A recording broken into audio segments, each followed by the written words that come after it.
Hi, I'm Yolanda. Yeah, I was in the first standard when, the Goa was liberated.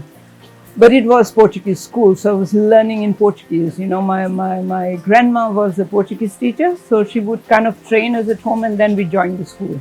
We spoke Portuguese at home, and of course, the language spoken and the language in school was Portuguese. In those days, we only played football and TT, table tennis, and very rarely badminton, I suppose. But the main game was football. We didn't know any other game. And then one day, I read on the papers that women's football had started in India and they already had a tournament, a nationals. I said, wow, I hope somebody does something about it here. And very soon, I heard that my neighboring village, Candolim, had started a side and they were already playing friendlies with Parra, which is another neighboring village. And I remember my neighbor coming, and he says, you guys want to play with Candolim? They are very good. You all are going to get a thrashing. I said, oh God. I said to myself, okay, if it's thrashing it is to be, it will be, but let's go out and face it, whatever. But no, we won 3-0. I got a hat trick. But yeah, from then on, basically we have been winning. We in Goa followed Portuguese football very much, So we knew all the Portuguese players and we followed how they played. Even the tricks that they did, we would use them in our games, Even though we didn't see, we used to read about it because there was no TV at that time, I think we used to listen with the radio. Football has taken a kind of a different thing, it's become like more serious.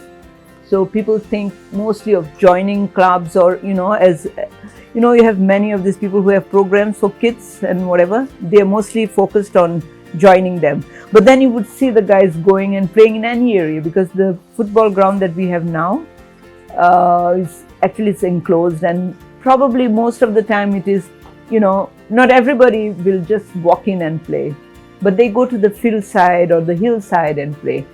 And since 2020, I haven't seen kids passing by with their, boots and things. So I don't believe that they are doing it. The thing is that they have to believe that times are going to change. That is going to be back to how it used to be. And I think the fact that football is happening, around the world, it is happening in whatever way, things are happening, should be like something to encourage them to keep going because it's not going to stop, I'm very happy that women's football is happening more in the last 2 years. It wasn't happening and that was kind of very sad, because once we stopped playing and then there was a break kind of a thing, which was sad because the men took over and then there was like a tiff between the ladies football association in India and the men. So some still went with the women, some went with the men. So there was a total breakdown. A lot of women coming up and backing the game, and so are the men. FIFA is changing. I mean, in India, the Men's Football Federation is taking a lot of interest now, which they didn't do in the earlier stages. But I still think they can do better. They should have, they have the ISL. They should have something in the same lines for the women. Why not, There are enough of teams playing all over the world. Our girls have been playing abroad. I think 2 or 3 girls, they're playing in Spain, they're playing in England, if I'm not mistaken. Because now it's more in the news. Before I hardly got any news about, soccer, women's soccer, but for the last 2-3 years, it's been happening. So I just feel that they should have tournaments on par. Exchange becomes very important for a team to grow,